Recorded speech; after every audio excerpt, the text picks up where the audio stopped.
एक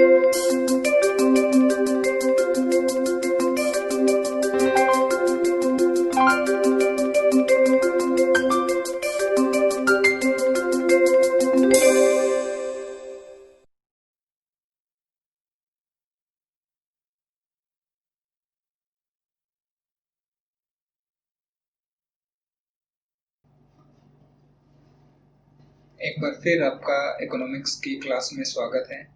आज हम किसी सिलेबस के बारे में बात नहीं करेंगे, किसी चैप्टर की, किसी बुक की बात नहीं होगी।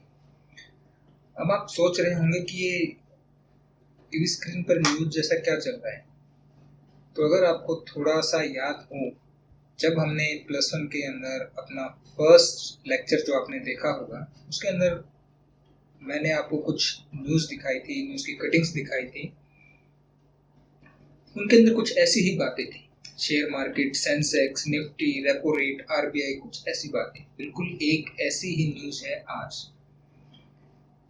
रेपो, रिवर्स रेपो, अनचेंज्ड, ये न्यूज आप आज शाम से आपके टीवी चैनल्स पर देख रहे हैं। आज है 6 अगस्त 2020, रात के लगभग 10 बजने वाले हैं और आज ही शाम को 4 बजे के आसपास आरबीआई यानी कि रिजर्व बैंक ऑफ इंडिया के गवर्नर श्री शक्तिकांत दास जी ने जो मॉनेटरी पॉलिसी है वो आज पेश की, उनके बारे में ये बातें। तो ये ऐसी न्यूज़ है जो आपको जानना चाहिए, क्योंकि ये आपके सब्जेक्ट से रिलेटेड है। आप +1 में या +2 में ऐसी बहुत सारी बातें पढ़ेंगे जो इस न्यूज़ से रिलेटेड होगी। तो मैं आपको शुरू से ही प्रिपेयर करना चाहता हूँ। इकोनॉमिक्स का कोई भी स्टूडेंट हो, चाहे वो +1 में हो, चाहे वो +2 में हो, उनको ये टर्म्स आनी चाहिए। +2 के अंदर इनके स्पेसिफिक चैप्टर्स है, +1 के अंदर हम बहुत सारी बातें करते हैं इनके बारे में। तो ये एक टीवी चैनल की स्क्रीनशॉट है। आप कल के न्यूज़पेपर यानी कि 7 अगस्त को जब आप अपने अखबार, अपने न्यूज़पेपर पढ़ेंगे, उनके अंदर भी आपको ऐसी न्यूज़ मिलेगी, आपको पढ़ना चाहिए। और जब हम मिलेंगे तो मैं आपसे पूछूंगा कि आपने क्या सीखा और उस न्यूज़ में आपको क्या मिला।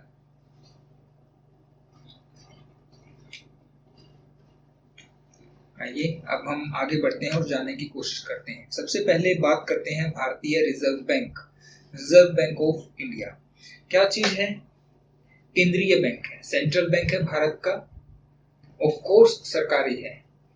1935 में इसकी स्थापना हुई थी, वाज एस्टेब्लिश्ड इन 1935, मतलब भारत को आजादी मिलने से पहले ही इसकी स्थापना हो चुकी थी। और शायद मैं इसके बारे में बहुत डिटेल से एक पहले लेक्चर में बात कर चुका हूँ। और अभी जो इसके गवर्नर है वो है मिस्टर शक्तिकांत दास। आप अपने जो नोट होते हैं, करेंसी नोट होते हैं, 10 रुपए का, 20 रुपए, उनके ऊपर एक सिग्नेचर होता है, गवर्नर लिखा होता है। आप देखना, वो अब जो नोट छपेंगे उनके ऊपर वो सिग्नेचर होंगे मिस्टर शक्तिकांत दास जी के। और जो पहले गवर्नर रहे हैं उन्हीं के सिग्नेचर होते हैं, जो उस समय आरबीआई के गवर्नर होते हैं। तो आरबीआई क्या चीज है? बाकी जो बैंक आपने देखा है, आपने एसबीआई देखा होगा, पंजाब नेशनल बैंक देखा है, एचडीएफसी बैंक, बहुत सारे बैंकों के नाम सुने। तो आरबीआई उनसे कैसे अलग है? यहाँ पर जो आपको दिख रहा है ये आरबीआई का लोगो है। आपने इसको हर एक नोट के ऊपर देखा होगा। आप कोई एक करेंसी उठाइए अपनी, 100 रुपए का, 50 रुपए का, कहीं ना कहीं आपको उसके ऊपर ये जो निशान है,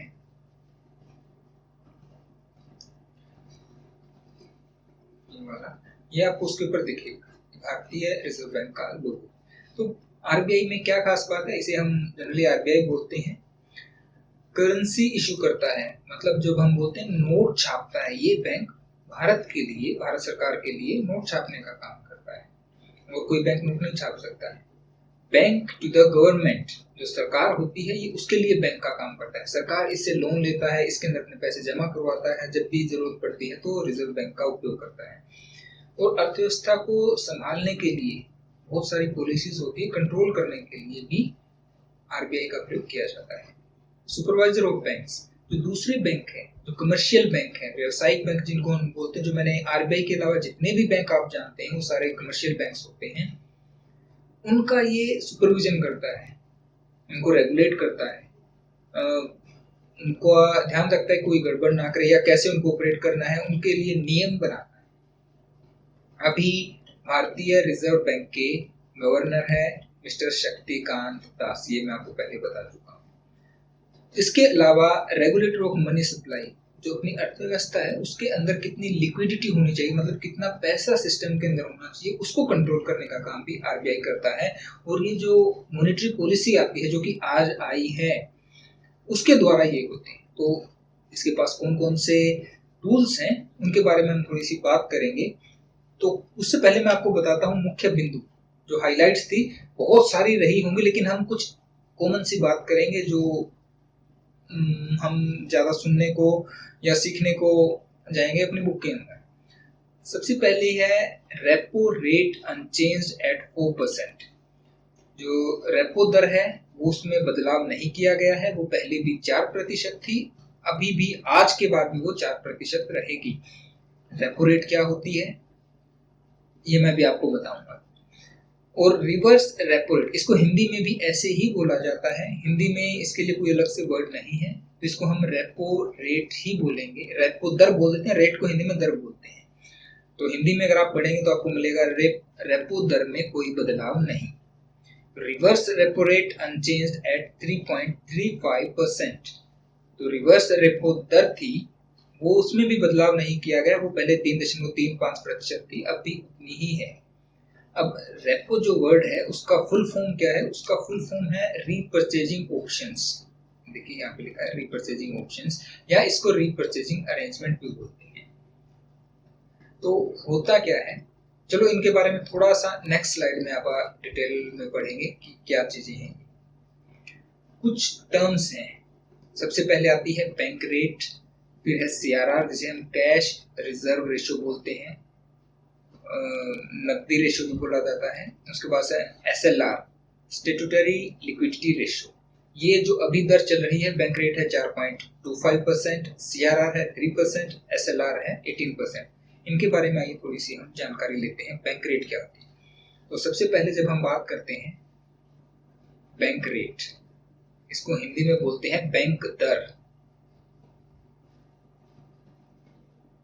बैंक दर ये वो दर है जिस दर पर आरबीआई लोन देता है, ये है ब्याज की दर, इंटरेस्ट रेट है। ब्याज हम 5वीं 6वीं 7वीं हर एक क्लास के अंदर ब्याज के आपने क्वेश्चंस किए होंगे, साधारण ब्याज, चक्रवृद्धि ब्याज, बिल्कुल वैसा ही ब्याज है। लोन देती है RBI, reserve bank of India. Loan देता है किसको, बाकी बैंक्स को।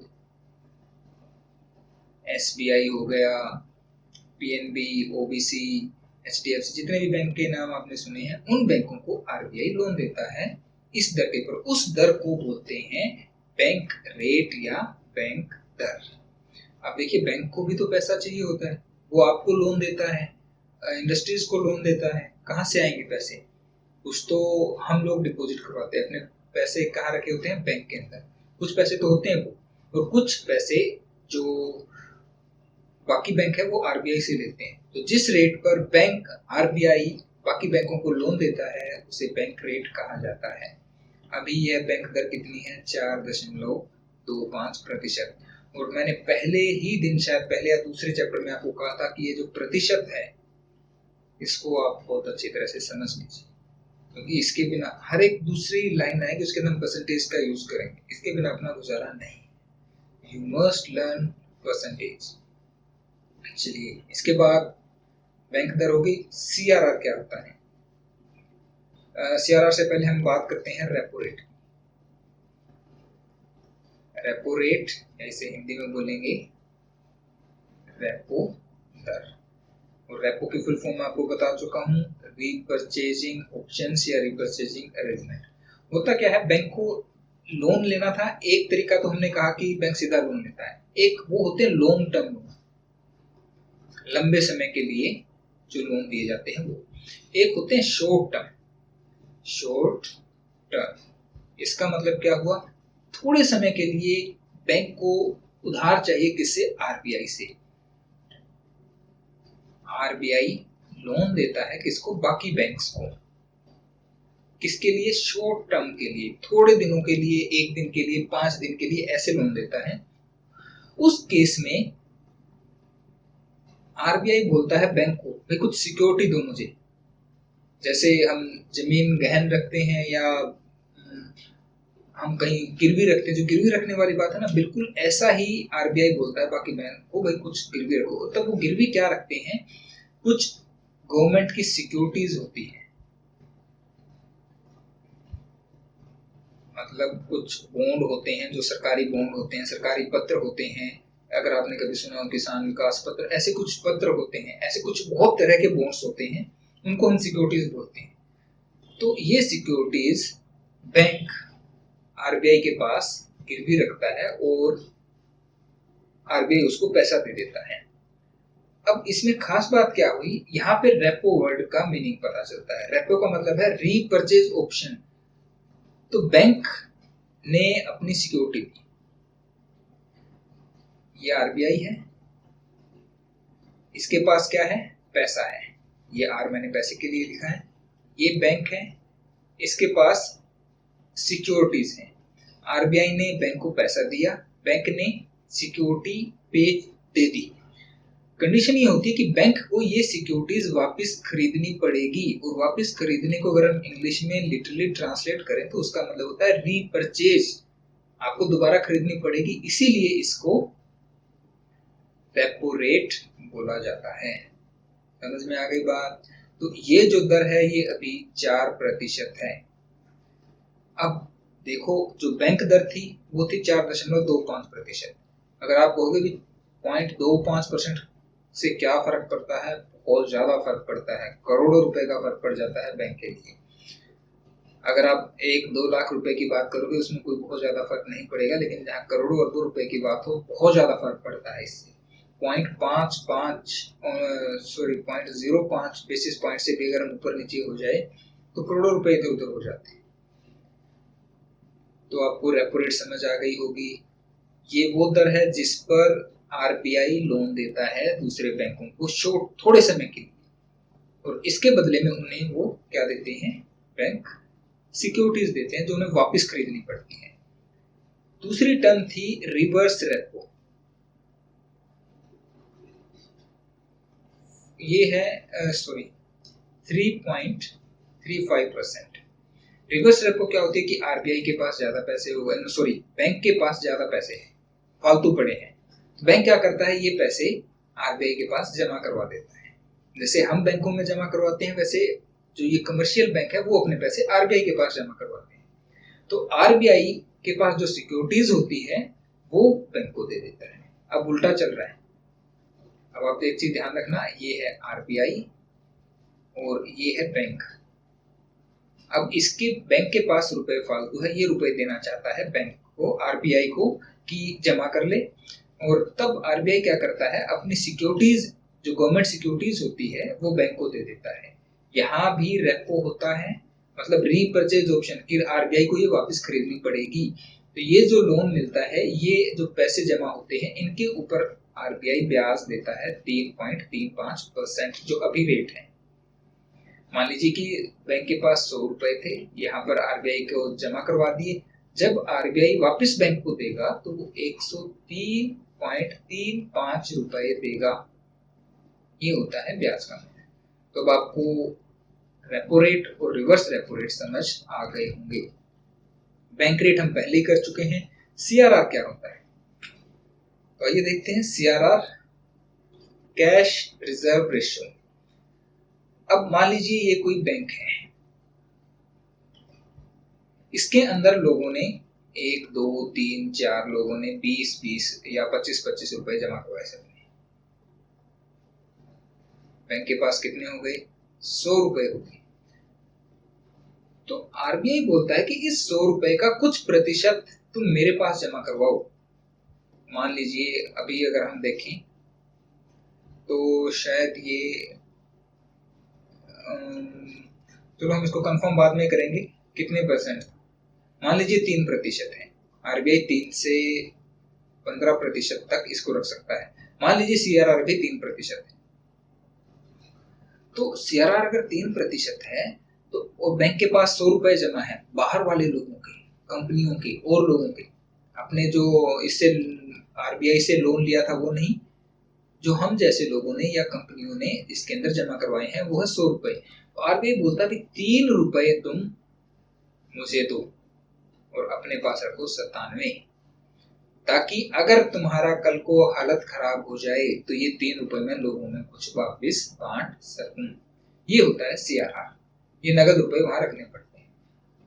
अब नगद रुपए भी रख सकते हैं, सिक्योरिटीज भी रख सकते हैं, सोना भी रख सकते हैं, लिक्विड एसेट जो जल्दी से बिक जाए, ऐसी चीजें आरबीआई के पास बैंक को रखनी पड़ती है। उसके बाद एक टर्म थी एसएलआर, स्टैट्यूटरी लिक्विडिटी रेशियो। अब ये वो पैसा है जो बैंक को अपने पास रखना पड़ता है। मान लीजिए बैंक के पास 100 रुपए जमा है, ये ऑप्शन लेते हैं, तो बैंक बोलता है कि इसका 18% तुम धंधे में नहीं लगाओगे, तुम अपने पास रखोगे। तो 100 में से 18 रुपए बैंक अपने सेफ के अंदर कैश रखता है, सोने के रूप में रखता है या सिक्योरिटीज के रूप में रखता है, अपने पास रखता है। वो 100 में से मान लीजिए 3 रुपए यहाँ गए, 18 रुपए, 21 रुपए छोड़कर उसके पास बचते हैं 79 रुपीज। तो ये 79 रुपीज से बैंक बिजनेस कर सकता है, दूसरे लोगों को लोन दे सकता है, कंपनियों को लोन दे सकता है। 3 रुपए आरबीआई के पास जमा करवाने पड़ेंगे, 18 रुपए अपने पास नगद रखने पड़ेंगे। ये होता है एसएलआर। ऐसी बहुत सारी टर्म्स हैं जो हम और पढ़ेंगे, लेकिन जो मेनली है वो यही है। कुछ एक बातें और मैं आपको बताता हूँ। ये कैश रिजर्व रेशियो है वो 3% है और जो एसएलआर है वो 18% है। तो मैं आशा करता हूँ, I hope you must have understood all these terms. बहुत जरूरी है, और कल जब आप न्यूज में पढ़ोगे तो आपको अच्छा भी लगेगा, हाँ ये तो मुझे आता है, और आपको आना भी चाहिए, इकोनॉमिक्स पढ़ते हैं। अच्छा, एक ये न्यूज आपको मिली होगी, आप देखोगे 5000 crore additional money for NABARD, 5000 crore अतिरिक्त सहायता दी गई है नाबार्ड को। नाबार्ड क्या चीज है? National bank for agriculture and rural development. एक बैंक है, एक संस्था है जो कि एग्रीकल्चर और जो गांव के विकास के लिए काम करती है, लोन देती है। तो 10 कोविड-19 के कारण जो कोरोना वायरस अभी फैला हुआ है, इसके कारण इकोनॉमी क्या है, स्टैंड स्टिल हो गई है, स्टैग्नेंसी हो गई है, सप्लाई चेन डिस्टर्ब हो गई है, तो बहुत ज्यादा काम नहीं चल रहा है, जिसके कारण सबको नुकसान हो रहा है। तो एक राहत पैकेज 10,000 करोड़ का पहले दिया गया था, उसके अलावा 5,000 करोड़ रुपए आरबीआई ने इनके लिए स्पेयर किए हैं। तो एक ये पॉइंट आपको मिलेगा। अब आपको ये पढ़ना है कि इसका क्या बेनिफिट, क्या नुकसान, क्या क्या है, ये हेल्प कैसे करेगा, ये आपको देखना है, न्यूज के अंदर डिटेल में पढ़नी है। अब increase in permissible loans against gold ornaments and jewellery. आपने देखा होगा कि हम सोने को गिरवी रखकर लोन ले सकते हैं, काफी है, मुथूट फाइनेंस है, या ऐसी जो गोल्ड के बदले में लोन देती है, किसी बैंक में भी आप गोल्ड के बदले लोन पा सकते हैं। तो इसके अंदर इंक्रीज हुआ। मान लीजिए आपके पास 100 रुपए का सोना है, तो पहले आपको मैक्सिमम 70 रुपए लोन मिल सकता था, 100 रुपए का सोना जब आप गिरवी रखते थे तो। अब सरकार ने इसे बढ़ाकर 90% कर दिया है, यानी कि अब आपको 90 रुपए का लोन मिल सकता है। तो ये कुछ बातें थी पॉलिसी के बारे में, और स्पेशल ये बनाया गया है वीडियो ये बताने के लिए कि जो आसपास की न्यूज है, आसपास की जो इकोनॉमी है, वो आप पढ़ते हैं, आप उसको ज्यादा अच्छी तरह से जानेंगे तो इकोनॉमिक्स और अच्छे से आपको समझ आएगी, आप आसानी से पढ़ पाएंगे। तो थैंक्स फॉर वॉचिंग, और मैं उम्मीद करता हूं कि आप सारी न्यूज़ देखेंगे, न्यूज़पेपर के अंदर पढ़ेंगे, और कटिंग्स भी अपने पास संभाल कर रखेंगे, और जब स्कूल आएंगे तब साथ लेकर आएंगे। So happy watching.